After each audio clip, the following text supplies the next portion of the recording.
Lakɔliso ba fila ka olu kurakuraya o baaraw kurumu karili a kɛra lakɔliso la min lakodɔnnen bɛ groupe scolaire Inemasa Cissé la a filɛ nin ye ɲarela Bamakɔ sigida filanan na baara ninnu a kurumu karili ɲɛmaaya tun bɛ an ka jamana camancɛ fanga ɲɛmaa yɛrɛ bolo ni o ye colonel Asimi Goita ye.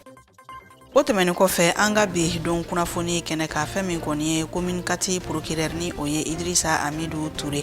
ale na ɲɛfɔli kɛ aw ye min kɔni ye brigade anti criminel ka wulikajɔ min kɛra sababu ye ka funangɔni dɔ bɔnɛ ani la lafiyabugukaw fɛ ko kɛra cogoya min na aw na faamuya sɔrɔ a la.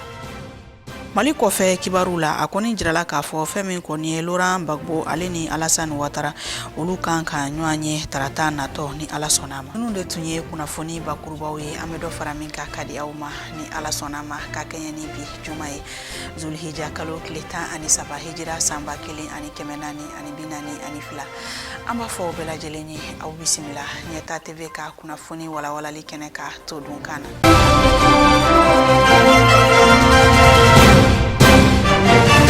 An ka jamana camancɛ fanga ɲɛma ni o ye colonel Asimi Goita ye ale kɔni ye baara kurumu karikɛ baara min ni a bɛna tali kɛ an ka jamana kɔnɔ lakɔliso ba fila bɔɲɔgɔnko ka u la kurakurayali baaraw a jirala k'a fɔ nin baara ninnu kɔni a bɛna tali kɛ sefa wari miliyari 5 bɔɲɔgɔnko ma min bɛna ta an yɛrɛ ka jamana wagadenba la yan nɔ min kɔni ye nin baara ninnu kurumu karili ye a kɛra ɲarelakaw fɛ yen nɔ Bamakɔ sigida filanan na lakɔliso la min la lakodɔnnen don kosɛbɛ groupe scolaire Inemasa Cissé kɛnɛ in kɔni a tun la wasara kosɛbɛ baw an ka jamana camancɛ fanga ɲɛma kɛrɛfɛ fɛn min kɔni ye CNT yɛrɛ ɲɛma o kun bɛ fo ka taa se Bamakɔ sigida filanan yɛrɛ maire ma hakaja an ka jamana minisiri min ka baara ɲɛsinin bɛ kalanko ɲɛw ma ni o ye madame Sidibe Dedewu Usman ninnu bɛɛ lajɛlen kun bɛ kɛnɛ ka fo ka taa se jamana in yɛrɛ marabolo ma caman o kun bɛ kɛnɛ ka kɛnɛ ala wasara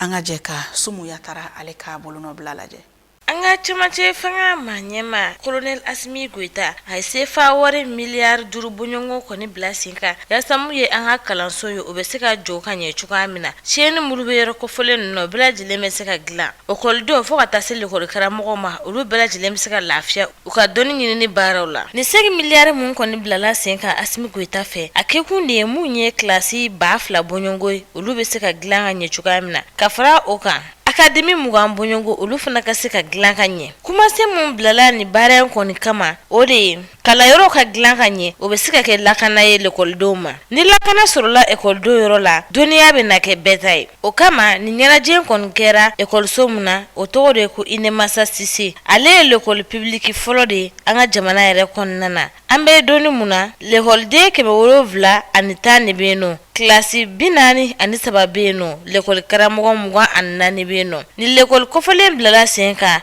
kabini san 1953 o de kama dɛmɛ min bɛna don ka taa lekɔliso mulu tiɲɛnen don olu yɔrɔ la a baaraw ɲɛnajɛ kɛra ni lekɔliso in kɔnɔna na ɲare la an ka sigida filanan yɛrɛ kɔnɔna na an ka lekɔliko ɲɛnabɔba minisiri ale kɔni ye foli kɛ kosɛbɛ ka taa nin ŋaniya ɲuman min taara ka lekɔliso kɔni sɛgɛrɛ ni a yɛrɛ tɔgɔ ye madame Sidibe Dedewu Usman ka fara ale kan commune de mairie a fana ye foli kɛ kosɛbɛ ko nin bɛna kɛ sababu ye dɔnni bɛna basigi Asimi Goita a y'a sinsin kumasen mun kan o de ye ko dɔnni de bɛ kɛ sababu ye k'an ka jamana kɔni bɔ nɔgɔ la ko bɛɛ lajɛlen k'i cɛsiri dɔnniya kɔni ɲini cogo ɲuman na o tɛmɛnen kɔfɛ ka foli bila ka taa bɛɛ lajɛlen yɔrɔ la ani k'a ɲini minisiriw ka maa ɲɛmaa fɛ fo ka taa se lekɔliko ɲɛnabɔbaa minisiri ma u k'u cɛsiri ni baara min bɛna daminɛ a k'a kun cɛ i n'a fɔ a laɲini na cogoya min na.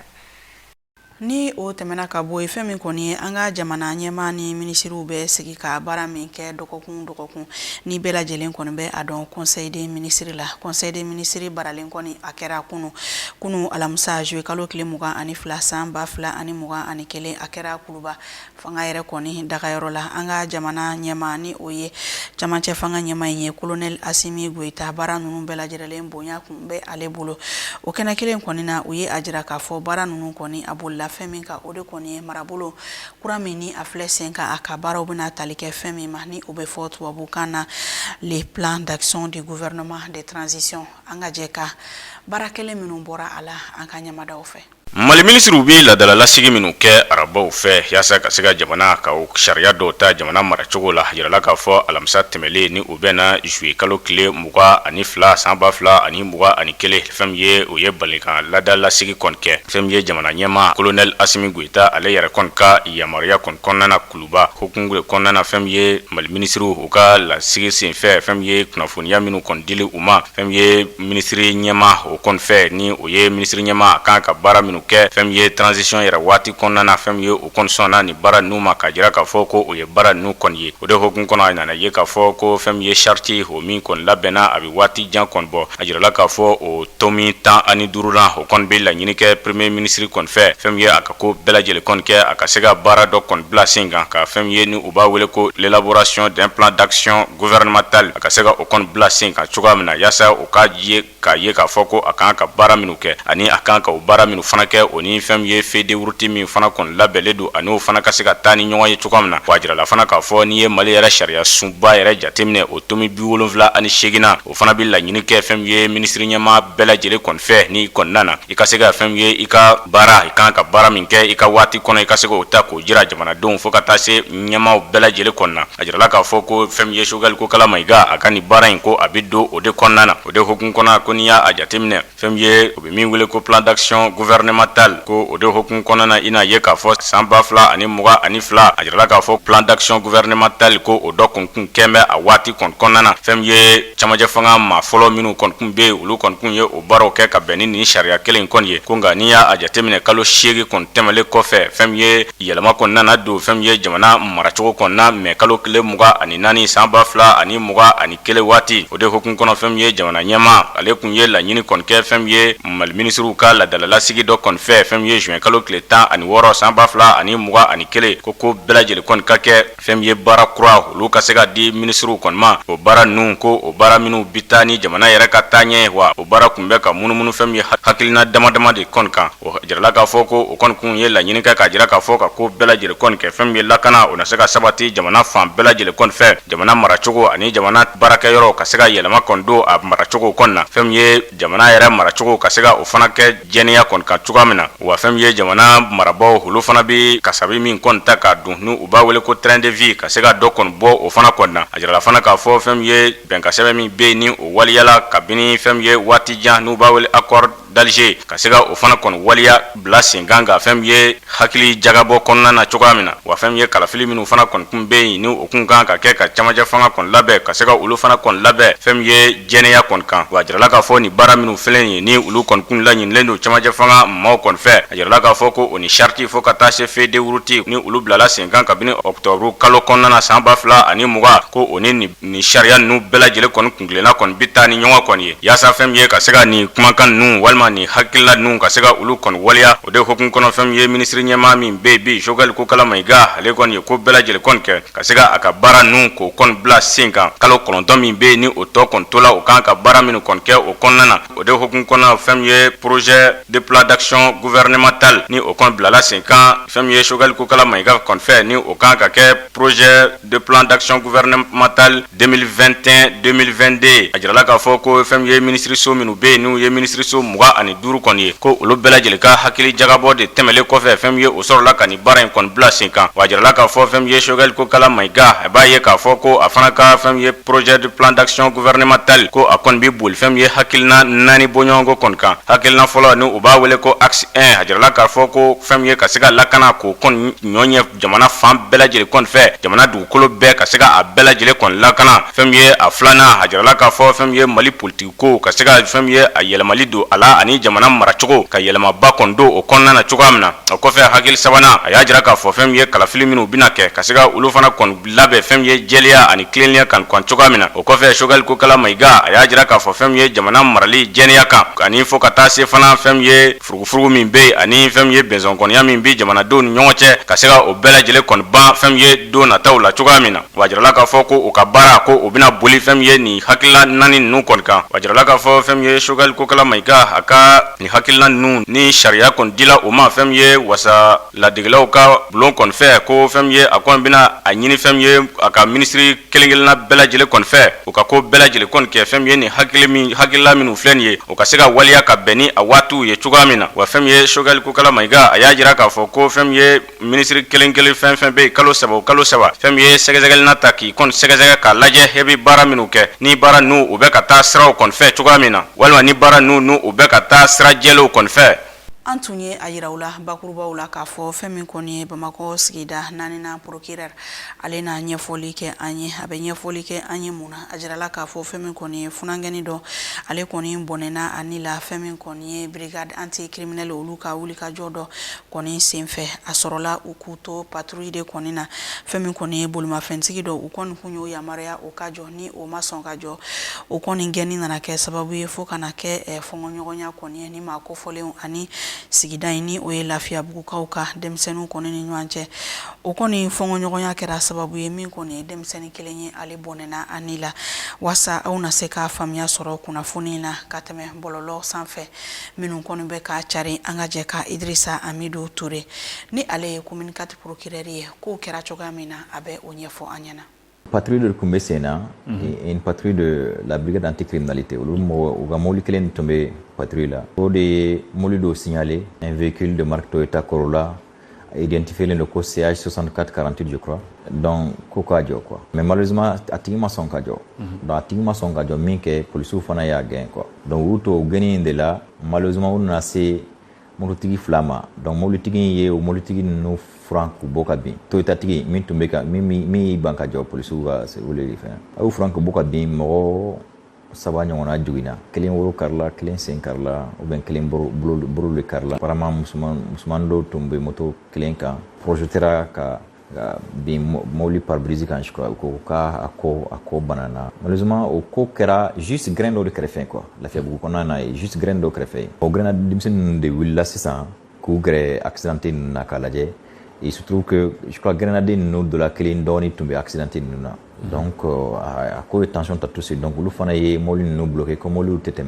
surtout police, molly t'es évolué, calou blanyema, qu'il faut 5e arrondissement police qu'on a constaté après tout ça là quoi. Donc, les police encerclé, police d'abandonné comme molly qu'on a, police du flac comme bien fait, ça va quoi faire. Bon, donc effectivement, 5e mois on a constaté là.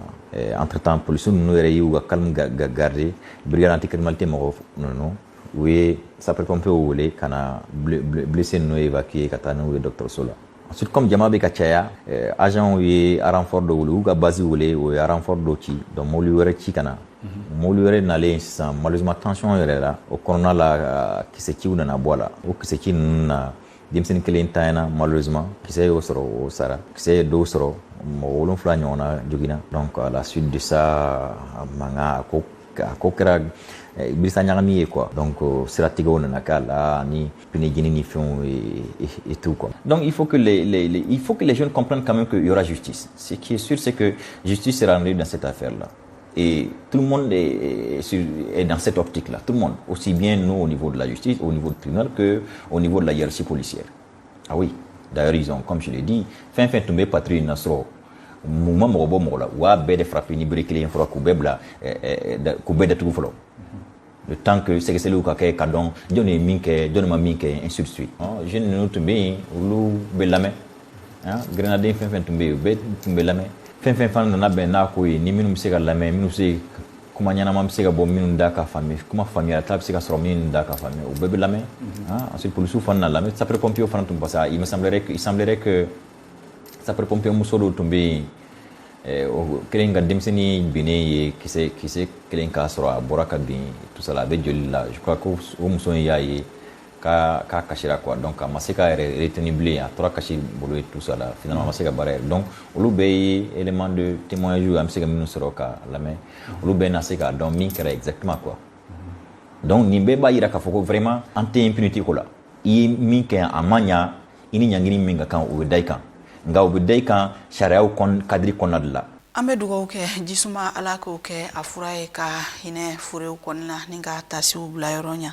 an b'a ɲini Alahu subahanahu wa taala fɛ jamana in halisa ala ka a basigi an ka jamana kunnafoniw na fɛn min kɔni bɛɛ lajɛlen kɔni bɔra a kalama k'a fɔ an ka camancɛ fanga ɲɛma ni o ye Colonel Asimi Goita seliba don ka a to misiriba la wasa ana se ka taa seli kɛnɛ jigi maa dɔ kɔni ye a laɲini maa ŋaniya jugu dɔ kun ye a ɲini ka dankari a ka ɲɛnamaya la min kɔni ye an ka sariya tigilamɔgɔw ye u ye a jira arabadon k'a fɔ ko u kɔni ye sɛgɛsɛgɛliw kɔni daminɛ wasa fɛn min kɔni ye ni maa ŋaniya jugu kofɔlen ye fɛn min ye a bila nin baara in na fo ka taa dɔn maa kelen min don u na se k'a dɔn malidenw fɛ cogoya min na nka hali ni a sɔrɔla an bɛ don min na i komi sisan min kɔni jamana maa minnu ka baara bɛnnen bɛ nin koɲɛ kofɔlen ninnu ma ni a bɛ fɔ a ma ko service de renseignement u kɔni ka wulikajɔw kɔni bonyan bɛ waati in na hali ni a sɔrɔla halisa maa si kelen kɔni t'a dɔn ni maa kofɔlen ye maa min ye nka an ka jɛ ka Ali Kulibali ka bolonɔbila lajɛ kunnafoni kofɔlen in kan Mali kungango kibariyaw la fɛn ye wulikajɔ kɔni kɛla maa dana jugu dɔ kɔni fɛ fɛn ye seliba don misiriba kɔnɔ ni o kɔni bɛna fɛn ye tarata juillet kalo tile 20 kɔni ma san 2021 ni maa dana jugu in a kɔni kun ye muruta ka jira k'a fɔ ko ana ko bɛɛ lajɛlen kɛ ka se ka fɛn ye dansago kɔni ta ka ɲɛsin jamana ɲɛma camancɛ fanga ɲɛma Colonel Asimi Goita kɔni ma cogoya min na a jirala k'a fɔ ni baara cɛ jugu min kɔni kɛla ni maa kofɔlɔ in kɔni fɛ ni maa ta dɔ fɔlɔ maa suguya min kɔni don a jirala k'a fɔ ko nka n'i y'a jateminɛ ina ye k'a fɔ a ye kɛwale min kɛ nin ye ni kɔni ye kɛwale ye fɛn ye wolomasiri taba dɔ kɔni don ko a bɛ sɔn ka kɛ o maa dɔ ka kɛwale ye ni u b'u wele ko commando wa a jirala k'a fɔ fana ko ni kɛwale min kɔni tali filɛ nin ka Asimi Goita ka se ka a kɔni sɛgɛrɛ maaw kɔni bɛ ka ɲininkali kɔni de sɛmɛ o yɛrɛ la ni maa faala in ni sela ka fɛn ye Asimi Goita ale ka lakanabaw ka se ka olu bɛɛ tɛmɛ ka se ka se Asimi Goita ma cogoya jumɛnw de la o de hukumu kɔnɔna na fɛn ye Asimi Goita ni kɛwale jugu in kɔni kɛlen ka ta ka sɛgɛrɛ ni maa kofɔlɔ in kun b'a fɛ ka a kɔni bɔnɛ a nin na o tɛmɛlen kɔfɛ ko hali n'a sɔrɔ Asimi Goita a kɔni ye nin ko in ka se ka a mafiɲɛya fɛn ye k'a fɔ ko do don ko minnu kɔni ye ko tɛmɛlenw kɔni ye wa ka jira k'a fɔ ko koba kɔni tɛ ko hali n'a sɔrɔ Asimi Goita kɔni ye o kuma kɔni fɔ ko nin ko ninnu maaw ka ni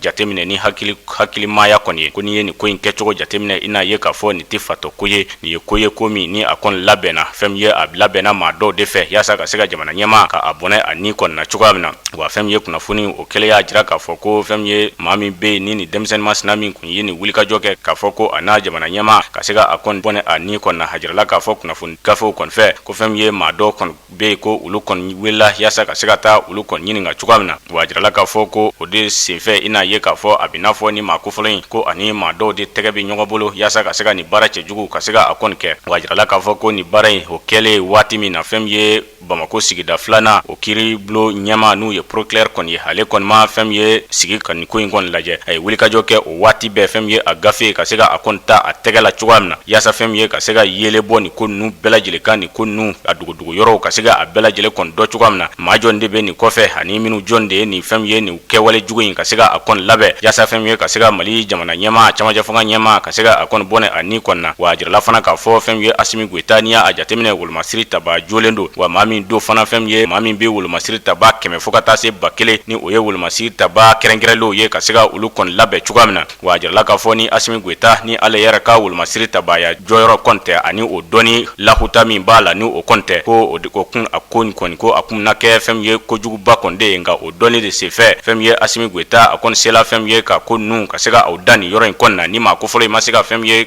koba kɔni kɛ a la wa a jirala k'a fɔ ko ɲininiw ko o kɔni bi sen kan yaasa fɛn ye ka mɔgɔ kɔni nɔ minɛ maa maa bɛ yen ni i kɔni se yela nin ko ninnu kɔni na wa a jirala k'a fɔ don nataw kɔni na fɛn ye maa maa bɛ yen o se yela nin na o bɛɛ lajɛlen na dɔn kelen kelen wa fɛn ye Mali sariya o n'a sɔrɔ k'u ka sariya kɔni boli u ka bolicogo jugu bɛɛ lajɛlen kɔni na wa a jirala k'a fɔ an bɛ yɔrɔ min na ko bi kunnafoniya jɛlen foyi tɛ yen ka ɲɛsin fɛn ye nin kɛwale in kɔni ma fɔlɔ k'a jira k'a fɔ nin maa kofɔlɔ in don walima ninnu de sen b'a la o fɛn foyi kɔni tɛ yen fɔlɔ mais fɛn ye jamanadenw ko olu kɔni b'a fɛ ka dɔn ko nin jɔn de kɔni kun b'a fɛ ka wulikajɔ kɛ ka dankari kɛ fɛn ye Asimi Goita ni kɔni na jɔn de kun b'a fɛ fɛn ye ka jamana camancɛ fanga ɲɛma ka se ka fɛn ye dankari kɛ a ni kɔni na jamanadenw ko olu kɔni y'a jira k'a fɔ ko fo ka olu kɔni de dɔn maa minnu ye nin baara in kɔni kɛ u ka se ka ɲagi cogo jugu bɛɛ lajɛlen kɔni na cogoya min na wa fɛn ye Mali yɛrɛ jamana hakili juru carilenbaw n'u b'u wele ko spécialistes olu y'a jira k'a fɔ ko ka ko bɛɛ lajɛlen kɔni kɛ nin ka nin ko in ta bala maaw kana nin ko in kɛ ko fitinin kɔni ye yaasa fɛn ye kɛwale jugu min bɛ ka kɛ jamana in kɔnɔ ni a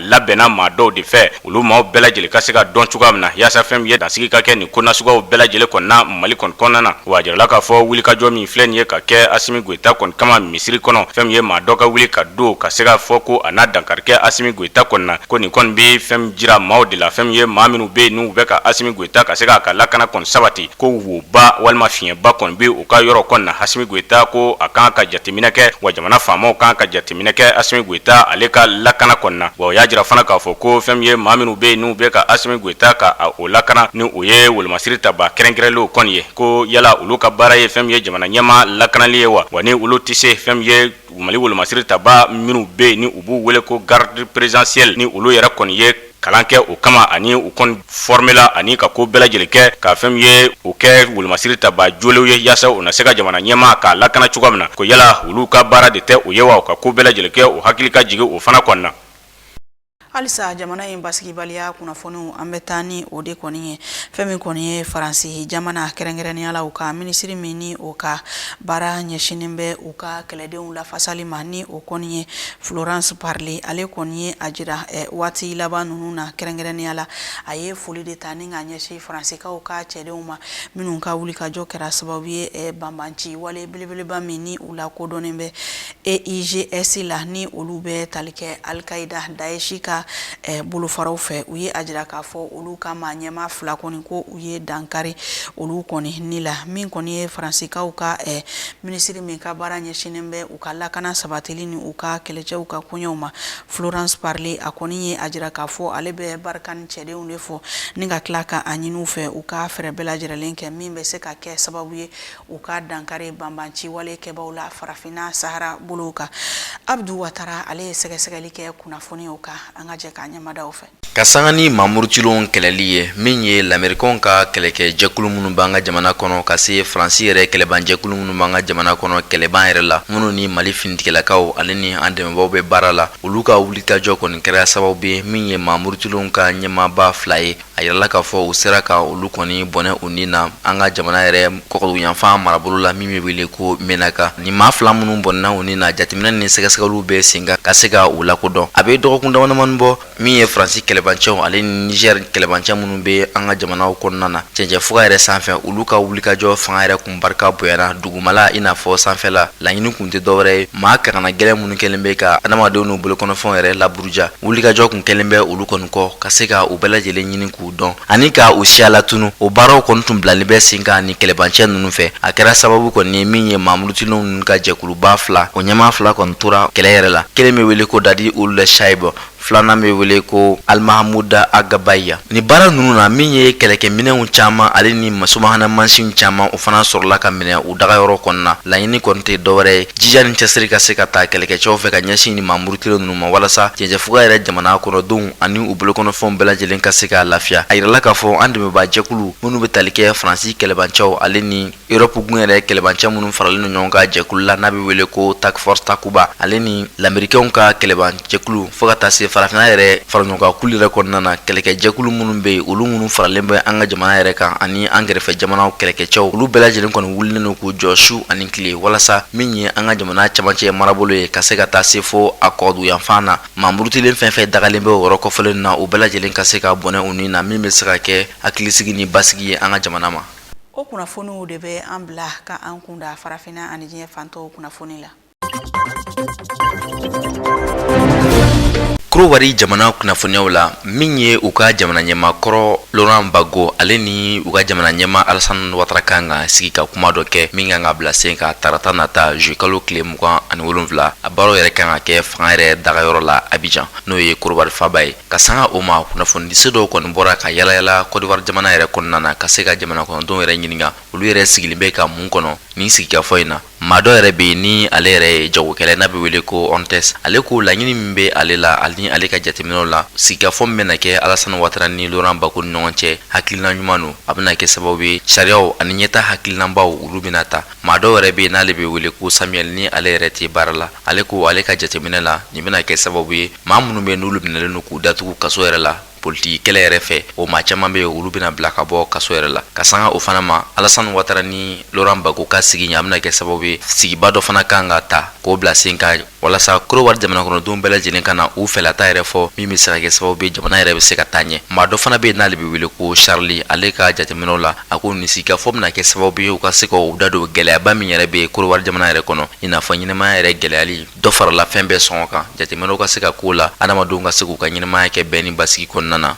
da bena don o waleya ninnu fana na min ye parti politikiba ye n'a be wele ko PDC RDA o yɛrɛ ɲɛmaaba dɔ ka kɔrɔfɔ la a ko nin sigikafɔ in min bena kɛ Alassane ni Laurent Gbagbo ni ɲɔgɔn cɛ tarata nata ko a bena kɛ hakilina ɲuman ye min be se ka kɛ sababu ɲuman ye Ari Kona Beje a ye kuma min fɔ Dawukoro ka sanga ni Laurent Gbagbo ka wulikajɔ ye ka taa bɔ Ari Kona Beje la ni o kuma yɛrɛ tɛ dɔwɛrɛ ye Ivoirien bɛɛ lajɛlen ka se ka don da kelen fɛ u ka se ka yafa ɲɔgɔn ma Côte ɲɛta ka se ka bila sen kan ko Laurent Gbagbo ni Alassane Dramane Ouattara ka sigi a bena kɛ sababu ye ka falen o hakilina ɲuman ninnu yɛrɛ kan maa caman yɛrɛ fana ye nin hakilina in kɔni sɔnjira k'a fɔ ko tarata nata ni Alassane ni Laurent Gbagbo sera ka sigi ka kuma a be se ka kɛ tare ye Côte jamana ma nka maa dɔ kɔni be olu kɔni y'a yira k'a fɔ ko dɔwɛrɛ tɛ ko Laurent Gbagbo b'a fɛ ka kolokun kɔni fili Alassane Dramane Ouattara ɲɛ a ka fanga yɛrɛ kɔnɔna na walasa ka se ka fanga yɛrɛ gɛlɛya a bolo nka ni hakilina ninnu bɛɛ lajɛlen farali ɲɔgɔn kan sigi kɔni bena kɛ tarata nata bɛɛ lajɛlen kɔni sigilen be k'i ɲɛmada min bena bɔ nin sigi kɔnɔna na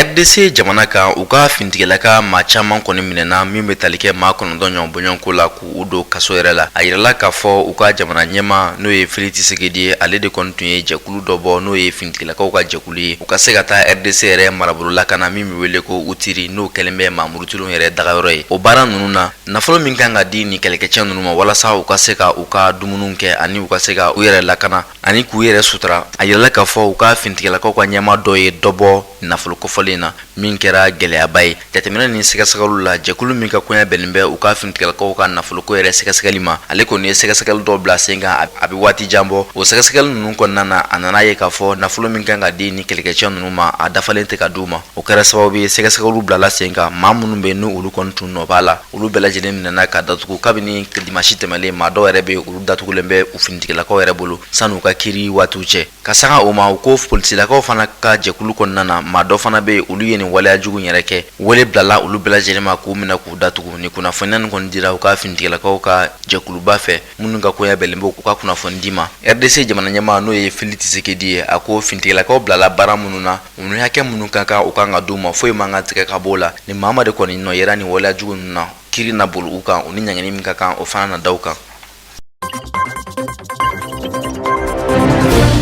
ka sanga ni coronavirus kibaruyaw ye Tunisie jamana kan min ye Français ka maa ye n'a be wele ko Jean-Baptiste Limon ale ye wulikajɔ dɔ bila sen kan ka taa taama dɔ la Tunisie jamana kan min kɔni baaraw daminɛna kunungu n'a kan ka kuncɛ bi juma o taama ninnu kɔnɔna na min ye dɛmɛ yɛrɛ ye k'a don Tunisie jamana ma n'o be tali kɛ oxygène na n'o ye fiɲɛ ye adamaden be fiɲɛ min yɛrɛ sama coronavirus yɛrɛ kɛlen bɛ ka maa minnu yɛrɛ minɛ u kan ka fiɲɛ minnu sama lafiya yɛrɛ la walasa u ni ka se ka kisi a yirala k'a fɔ o gɛlɛyaba yɛrɛ kɔni tun be Tunisie jamana yɛrɛ ka barisa a tɛ ka sɔrɔ o kɛra sababu ye France jamana kɔni taara ni fiɲɛ ye n'a be wele ko oxygène nazarakan na o kilo 54 ɲɔgɔn bɔɲɔnko di Tunisie jamana ma walasa u ka bila u ka kɛnɛyaso yɛrɛ kɔnɔna na maa minnu be ni coronavirus bana yɛrɛ dadigi kɛ olu la u ka se ka to ka fiɲɛ sama ni masimafɛn ye o wulikajɔ kɔnɔna la a yirala k'a fɔ ko France jamanaden minnu sigilen bɛ Tunisie jamana kan olu ka boloci bena kɛ walasa u ni ka se ka kisi ka bɔ coronavirus yɛrɛ bana ma o kɛra sababu ye min ye coronavirus yɛrɛ boloci fura ye o den 4 ɲɔgɔn bɔɲɔnko France jamana ye o bɔ a kun k'o di Tunisie jamana ma u ka se ka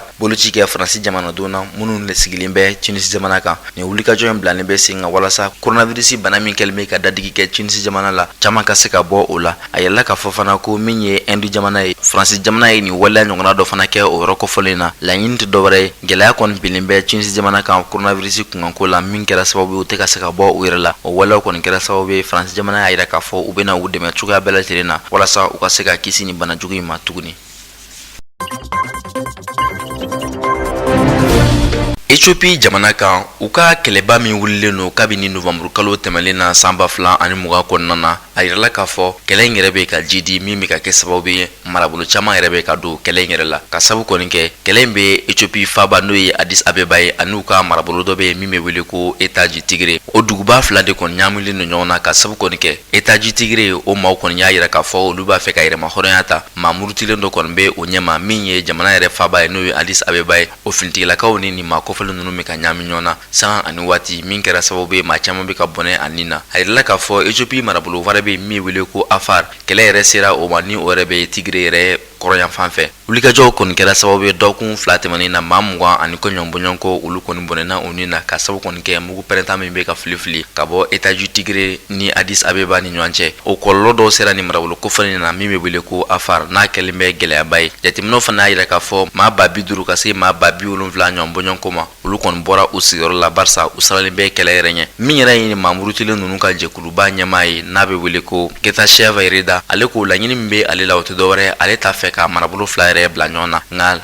État du Tigre n'o ye marabolo ye o marabolo in ka yɛrɛma hɔrɔnya ka se ka taa u ka bɔ Addis Abeba maaw bolo n'o ye Ethiopie yɛrɛ faba ye ale ka laɲini fanbaw ye a yirala k'a fɔ kɛlɛ yɛrɛ sera saraku min sanfɛ o saraku in kɔni bɛ bɔ Ethiopie faba la ka taa fo u ka port yɛrɛ la n'o o ye u ka bateau yɛrɛ dagayɔrɔ ye o waleya kɔni kɛra sababu ye nin maa kofɔlen in n'o ye Getachew Reda ye ale ko ale b'a fɛ ka nin yɔrɔ kofɔlen nin minɛ k'a kɛ a ta ye nka a yirala k'a fɔ juin kalo yɛrɛ tɛmɛlen na bɛnɲɔgɔnya sɛbɛn kɔni tun bilala u ni ɲɔgɔn cɛ min ye Addis Abeba ye ka se État du Tigre ma u ka se ka u bolili ɲɔgɔn ma ka se ka furuku yɛrɛ bila hali bi o hakilina ninnu ma se ka sɛbɛntiya nka laɲini min kɔni bɛ État du Tigre maaw la olu ka se k'u ka yɛrɛma hɔrɔnya ta ka bɔ Addis Abeba bolo min bɛ se ka kɛ sababu ye furuku ka se ka da. Nin bɛ dan sigi aw ka bi don kunnafoni la Ɲɛta TV ɲɛmɔgɔyaso ye min fara ɲɔgɔn kan aw ka kunnafoni hukumu kɔnɔna la